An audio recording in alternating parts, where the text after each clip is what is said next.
желания, ваши эмоции? Эмоция, аябай, блин, взрывательный эле болду, чын айткандачы. Вот, кыргыз элимге эле рахмат болуп атат. Наверное, из-за этого я только победил. За то, что мой кыргызский народ меня поддерживал. Меня здесь год не было. И я вернулся на родину, я показал свой класс. Пошел, кыргыз элиге эле рахмат болуп атат.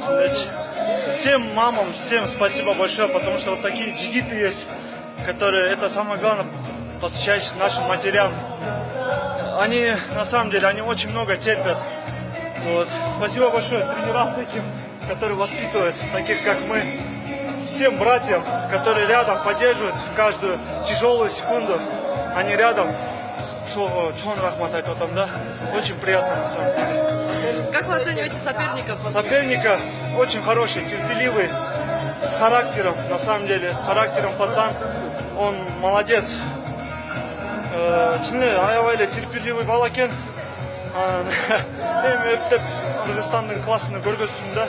Негизичи биринчи алар келгенде айтканда, биз эми чын айтканда Дагестанды күчтүү балдар деп айтат да. Бүт любой организацияда Дагестандын балдары күчтүү. Биздин кыргыз балдарды билбейт да. Биздин кыргыз балдар аябай күчтүү. Биз тоодо жүрөбүз. Алар биздин жерге келип бизди утабыз дейт да. Андай болбойт го. Потому что кыргыздар чынлы аябай күчтүү балдар. Эми мага көп балдар айтат. Жинди кыргыз депчи. Эми ушинтип чыгып, инките чынлы жинди кыргыз деп айттым да. Өз атымды чыгарам да.